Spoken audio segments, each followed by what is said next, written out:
I ain't never made a call to Diddy. I got Diddy's number. Just hit him up. Yo, Diddy, what up? Never happened. He told me to take me shopping. I looked at him like, what you just said? Woo. This is a tight one. And the winner is Eminem, the Eminem Show. Wait, he didn't just spell the word rapper and leave out a P, did he? Yep.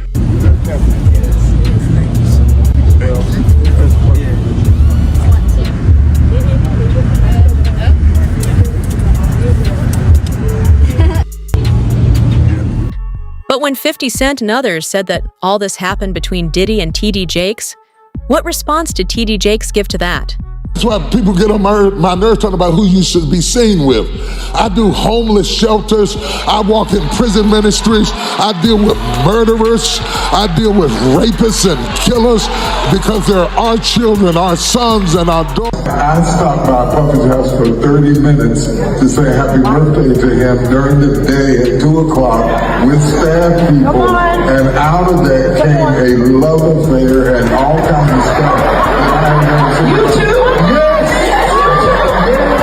Now, I'm almost 70 years old. What do I look like? Dallas Bishop T.D. Jake Jakes has finally spoken out amid growing speculation about his reported attendance at events hosted by Diddy. Sources now indicate that he may be considering legal action against those who have publicly claimed he was involved. Following recent headlines involving Jay-Z and Beyoncé, Jake has emerged as the latest high-profile figure linked to efforts to challenge sources connected to Diddy's ongoing controversy. This situation raises important questions. What role did he actually play at these events? And what exactly are the allegations being made? Damn, it's good. Here we are. Don't touch that. He's going to get the shit open the car. Break y'all. All the people who prayed, all the people who texted, all the people who had prayer pictures, all the people who concerned and sent love and sent notes. Just great.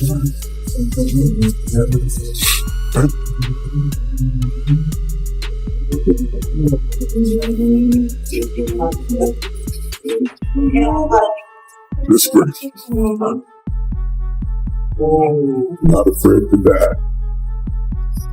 Don't want to hurt my kids. The people who love me, the church hates me, will follow me to die.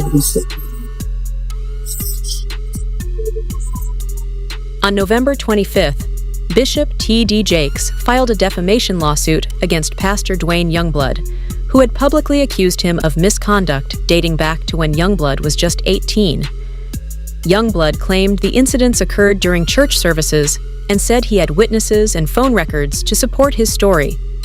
The allegations were deeply troubling and quickly drew widespread attention. Since then, Bishop Jakes has also been referenced in legal documents related to Diddy and mentioned by comedian Cat Williams in connection with the broader controversy. Imagine being 18, 19 years of age. This person is killing it, and they're saying to you, come on in, let's talk. And so I did. I went in. We sat down at a very long dining room table in a room that she had. And for 2 hours, it was unbelievable.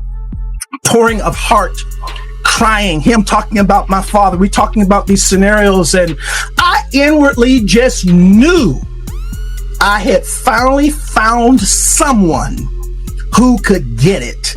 Someone who understood. I'm sitting at this table, and for the first time talking to any man, I got tears coming down my face because somebody gets me. Somebody understood what I was going through. Well, after sitting there and having this long discourse with him, I finally look at my watch and I'm like, oh my goodness, I got to go. I got to get this car back to my mother. She's going to kill me. So I said to Bishop, I got to get up. And I got up from the table. He got up from the table. He walked around toward the way I had to exit quicker than I got over there. And when I started to walk past him, he pulled me to himself, wrapped his arms around me and tried to kiss me. And in that moment, I literally died. I could not. I tell you, to this day, I can't remember how I got out of that place. But I remember driving home with all kinds of crazy thoughts and what in the world am I going to do now? And I finally get home, get in the house, get in the bed. I'm going to try to go to sleep. And I get to sleep and get up in the morning. And in the morning, I step into our bathroom and my home phone rings. My mother answers the phone and she says to me, Wayne, it's Elder Jakes. And I get on that phone. And when I get on that telephone, I can hear water. He is sitting in a bathtub. And in that thing, he says to me, without any hesitation, there's 3 things I need you to do. The first one is, when I come to Pittsburgh, you're going to be the only person I sleep with. The second one is, you can't sleep with anybody else because I don't want to give my wife anything. And thirdly, I will take care of you the rest of your life. I can't to this day remember how I got off that phone, but I do know I made a decision that I wasn't going to the service that night. And eventually I told my mother, I'm not going to go to the service tonight. She says, no. You know, we got a rule in this house. If we go, you go. I never told her what he had done. I went to church, and the most humiliating thing imaginable happened that night at church. Bishop Jakes, getting up to preach, speaks into that microphone. I'm going to ask young minister Youngblood to read for me. And after all of that drama of the last 24 hours, I had to read. T.D. Jakes was initially mentioned in Lil Rod's lawsuit against Diddy, which claimed that Diddy allegedly used Jakes' religious influence to help restore his public image. According to the lawsuit, Jakes reportedly leveraged his position at the Potter's house to support Diddy's reputation and gain access to new social circles. While Jakes has denied any wrongdoing, he has remained largely silent regarding allegations about his attendance at Diddy's events. Renowned Dallas pastor T.D. Jakes is named in a federal lawsuit against musician Sean Diddy Combs. It's filed by a producer that worked with Combs. It discusses how the singer planned to leverage his relationship with the bishop to soften the impact on his public image of Casey Ventura's lawsuit. Ventura is a former girlfriend of Combs who filed her own lawsuit in November alleging abuse, violence, and sex trafficking. Meanwhile, Combs' lawyer is criticizing the raids at 2 of the hip-hop mogul's homes in a federal sex trafficking investigation. He called them an unprecedented ambush. It comes as we're getting a new look inside Combs' L.A. house after the search by federal agents. Carter Evans has details about what the feds have uncovered so far.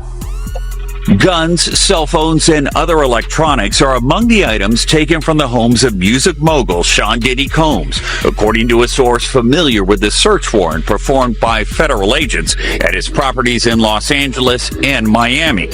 TMZ says this video shows the aftermath of the raid inside Combs' LA mansion. Drawers empty, documents scattered, and safes opened and searched. Hours after the raid started, Combs was seen walking around the Miami Opa-locka airport, according to TMZ, which also obtained this video. Later, at the same airport, authorities arrested Combs' associate, Brendan Paul, and charged him with drug possession. In a civil suit filed against Combs by former music producer Rodney Jones, Paul was accused of being a drug and gun mule who allegedly aided Combs in sex trafficking. Yesterday, Diddy's lawyer called the law enforcement action nothing more than a witch hunt based on meritless accusations made in civil lawsuits. Could this federal investigation have come out of these private lawsuits? Oh, absolutely. If it involves sex trafficking, or drugs, or weapons, or other illegal behavior. Lori Levinson is a former federal prosecutor. They've decided this is worth a lot of resources across the country. So once they've done these searches, they have evidence to follow up on. And if they've got it, they'll move on it. We still here, you're rocking with the best. Even though Combs has not been publicly named as a target of the investigation, he says he's now prepared to fight to clear. Interestingly, several witnesses have claimed to have seen T.D. Jakes at Diddy's high-profile gatherings, including his well-known all-white parties. One individual, Gandal, allegedly confirmed Jake's presence and questioned why a religious leader would be so closely associated with Diddy. In the past, Gandal has also suggested that certain pastors were connected to Diddy's inner circle, hinting that some may be concealing their involvement behind carefully curated righteous images. Certain people act after one drink, 2 drinks. And if those girls was drinking out those bottles that he said Diddy laced, and he could show on camera, and he could show that some people had passed out or some people were acting a certain way after they had those drinks,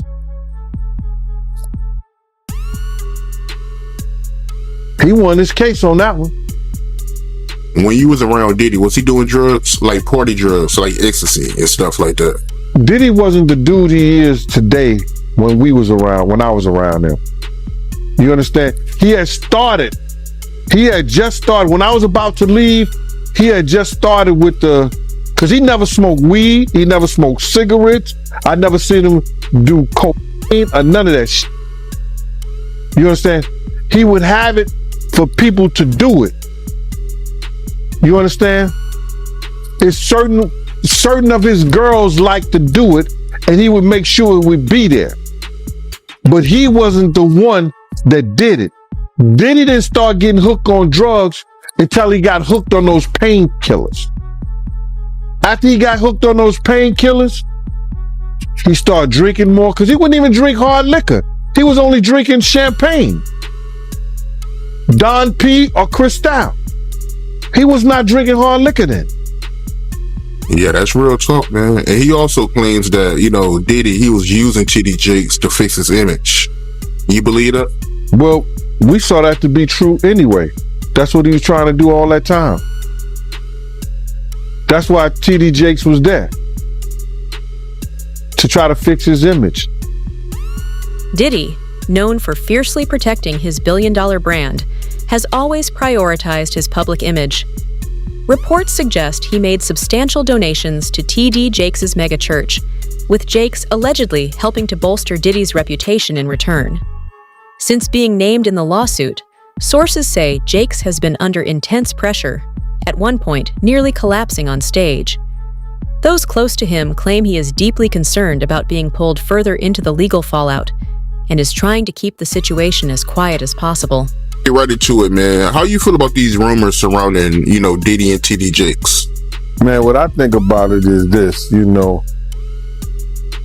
when I grew up in the church, the sinners was not supposed to have the same atmosphere with the saints. You have to be able to separate the two. So I'm looking at him as a saint going to a party that ain't nothing but sin, drinking, maybe fornication, man on man, woman on woman, he on she.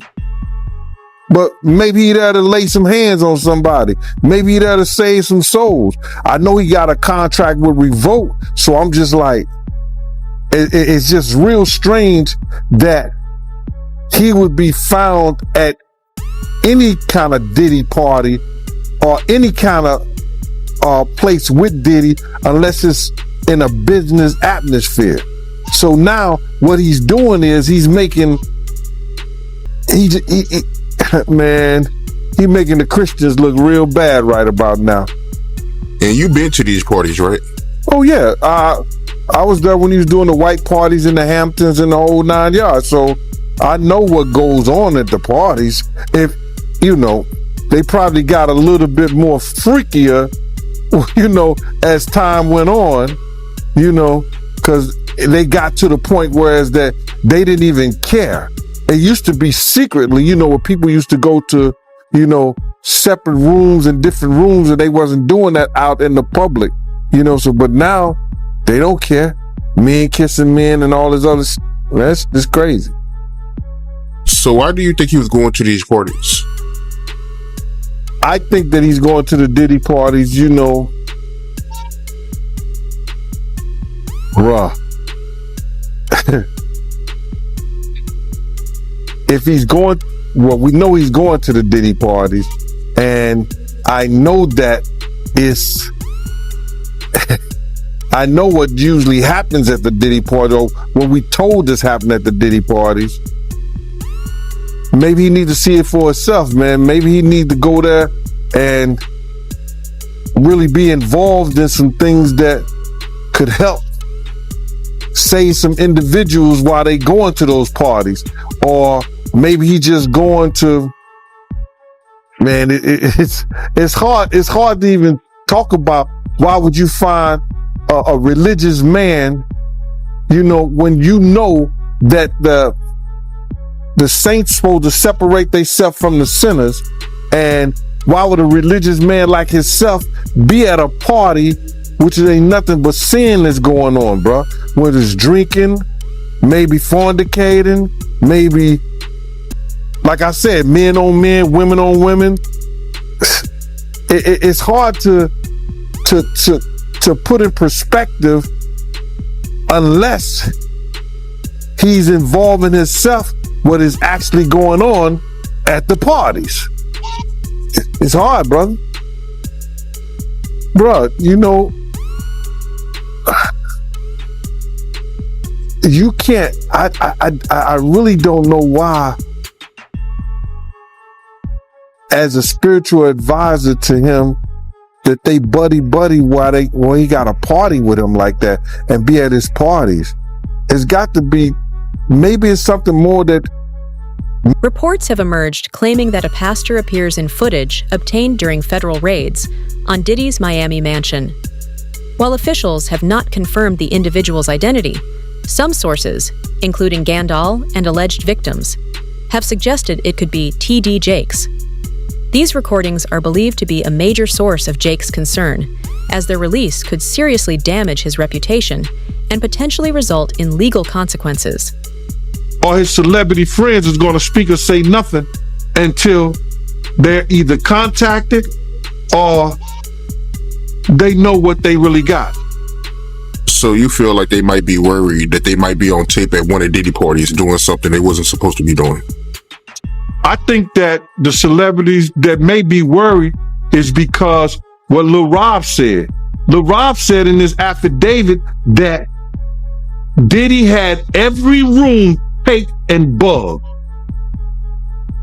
Diddy had, can you imagine?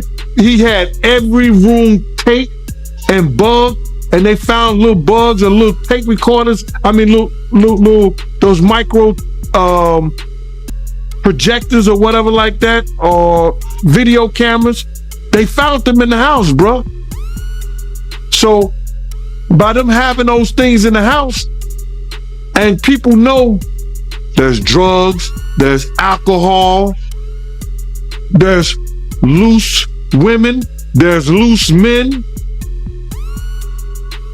woman on woman, man on man, all kind of crazy shit. Bruh,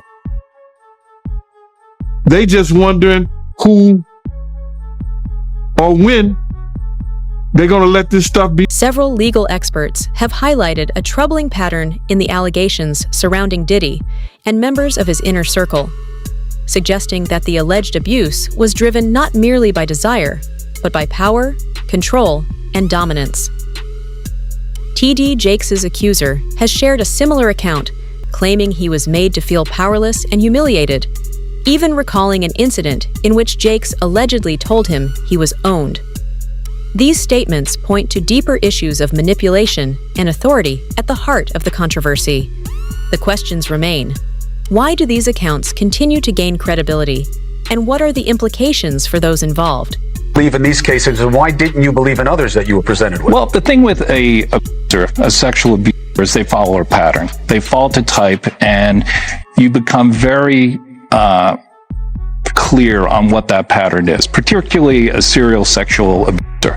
And these cases were all identical in the facts, identical in the story. It was beginning, middle, conclusion. They know each other? Boom. None of them knew each other. Did you have them meet? No. Did you have them coordinate stories? No. Do you think they had any contact with each other before they came to you? Absolutely not. And when you were talking to them, well, first, the ones that you didn't take, why not? Stories didn't make sense. Stories didn't fit the pattern. Stories were not credible. I mean, this is my 30th year as a lawyer. I've tried over 100 cases. I can assess whether somebody's story is credible. And if I don't believe it, I'm not going to put my name on a pleading, sign it, and file it in court. I'm not doing that. And that's what I did with the 60 plus cases that I rejected.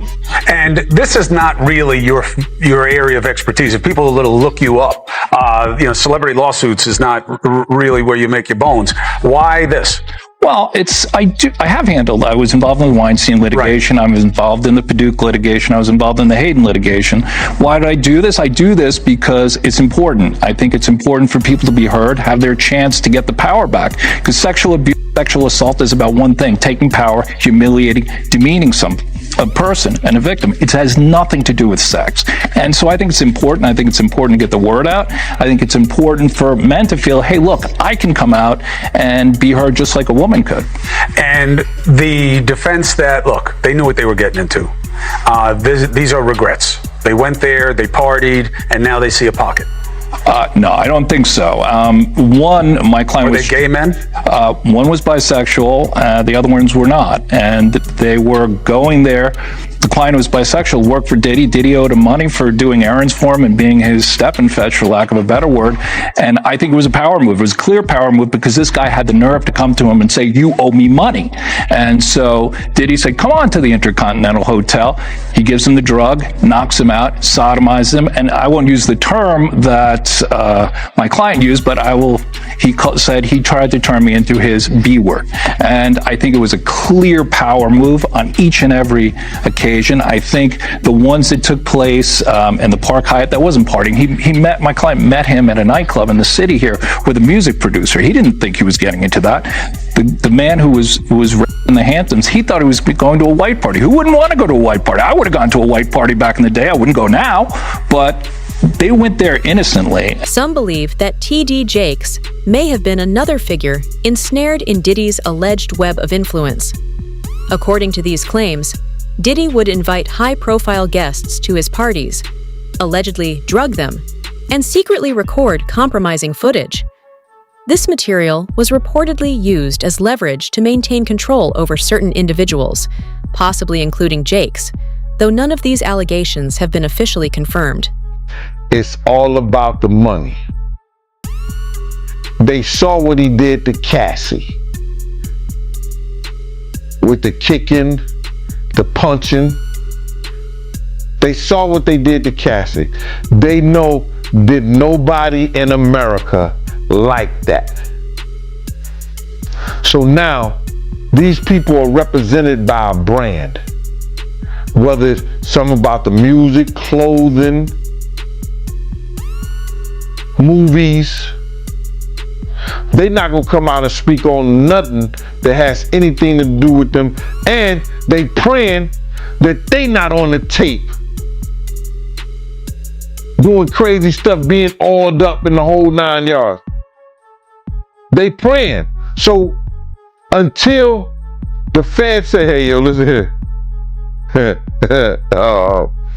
We got you on, hey buddy, we got you on this tape, and the girl looked like she was pretty young. We're not gonna show it, but we need you to come and testify against Brother Love, P. Diddy, Puff Daddy, Sean Combs. That's when they're gonna start talking, and they're not gonna be talking in his favor. When the feds come to them and show them what they got on tape, because if he had 250 tapes all over, 250 cameras all over the house, somebody got caught stealing a cookie out the cookie jar. It could be your favorite pastor. It could be your favorite politician. But they didn't think they was being watched. And Brother Love was watching. Yeah, I mean, T.D. Jakes, he hasn't even came out and said anything. And him and Diddy was real cool. Amen. Amen. Yeah, man. And I know the people in the congregation over there is shaking in their boots because this man then led them probably, allegedly led them to damnation, because those people's hearts are going to be broken if that man is seen on those tapes doing anything. Because people always put their faith in the pastor instead of putting their faith in God. And what they need to do is understand that he's just a man. And he has a history. It's not looking too good for him. So you feel like celebs are worried that they might be on tape? Oh, they know. That's why they ain't speaking up or saying nothing. Yeah, I was at a Diddy party, but I know I ain't do nothing. When you don't know somebody's taping you, when you don't know that somebody is videoing you in some kind of form or fashion, you got that alcohol, you got the drugs in you, they're a little loose, bruh. They let down all their inhibitions. The music is pumping. He said it himself. He got it so hot in there that you gotta take your clothes off. Despite Diddy's extensive network of celebrity connections, very few have spoken out in his defense, raising questions about what they may know or fear. This silence appears linked to concerns over disturbing footage reportedly recovered from Diddy's properties. Some speculate that blackmail, rather than loyalty, is keeping people quiet. Bishop T.D. Jakes, once closely associated with Diddy, has yet to publicly address the situation. As lawsuits continue and new details emerge, it remains unclear whether Jakes was complicit, manipulated, or simply caught in the fallout of a powerful network now under intense scrutiny.